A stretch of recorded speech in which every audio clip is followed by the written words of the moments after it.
Em 1921, após anos de guerra civil, fome e caos econômico, a Rússia soviética estava à beira do colapso.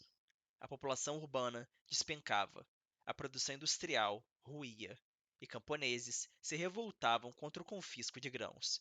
Foi nesse cenário que Vladimir Lenin propôs uma virada estratégica, a nova política econômica, ou simplesmente NEP. Mas o que foi essa política? Como ela funcionou? E por que ela durou apenas 7 anos? Entre 1917 e 1922, a Rússia foi devastada por uma guerra civil. O sistema econômico do governo bolchevique, chamado de comunismo de guerra, consistia em confiscar grãos dos camponeses e nacionalizar toda a produção. Resultado? A produção industrial caiu para apenas 20% dos níveis de 1913. A produção agrícola caiu pela metade. Em 1919, as fábricas registravam 30 mil vagas não preenchidas. A cidade de Petrogrado perdeu 850 mil habitantes, quase 50% da população. A fome de 21 matou cerca de 5 milhões de pessoas, principalmente na região do Volga, e o mercado negro supria 60% dos alimentos nas cidades. E diante da catástrofe, Lenin recuou. E em março de 1921, no 10º Congresso do Partido Comunista, foi anunciada a nova política econômica, o NEP. A NEP substituiu o confisco forçado por um imposto em espécie, o Prodnalog, ou Imposto Natural. Agora, os camponeses poderiam vender seus excedentes no mercado, depois de pagar o tributo ao Estado. Foi criada uma economia mista. O Estado controlava grandes indústrias, bancos e comércio exterior, mas pequenos negócios privados foram liberados. Surgiam os NEPmen, comerciantes e artesãos que prosperavam com a nova liberdade econômica.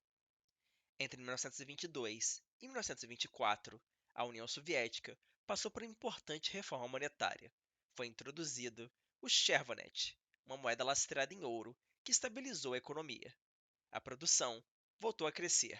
A produção agrícola cresceu 40% logo após o fim do confisco de grãos. Em 28, a produção agrícola industrial já havia retornado aos níveis de 1913, mas essa recuperação criou um desequilíbrio.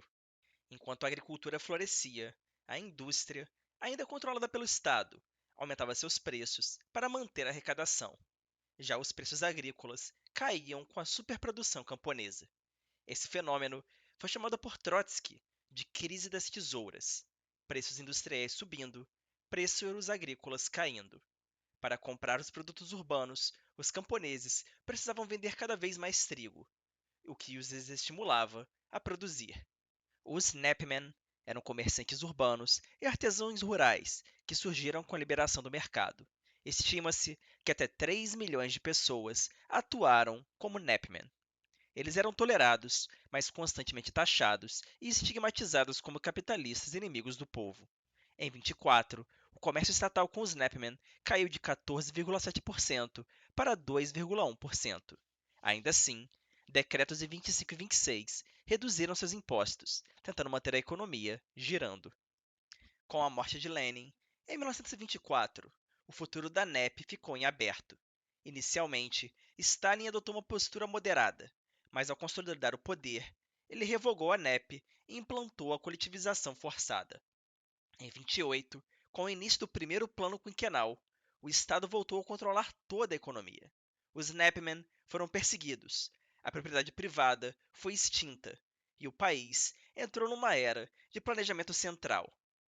A NEP foi curta, durou apenas 7 anos, entre 1921 e 1928, mas seu impacto foi enorme. Evitou o colapso econômico imediato após a Guerra Civil, estabilizou a moeda, incentivou a produção agrícola e restaurou a economia aos níveis pré-guerra.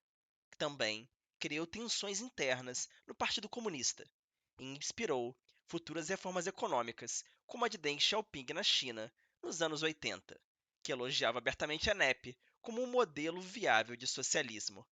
A NEP foi uma pausa estratégica, um recuo tático no caminho para o socialismo. Como disse o próprio Lenin, um passo para trás, para depois dar 2 passos à frente. Mas a história nem sempre segue seus planos. A NEP mostrou como, mesmo dentro de regimes socialistas, A realidade econômica impõe seus limites, e como decisões táticas podem ter efeitos duradouros, mesmo quando apagadas da memória oficial. Se curtiu o vídeo, não se esqueça de curtir, comentar e se inscrever no canal. Isso realmente me ajuda. Obrigado e até a próxima.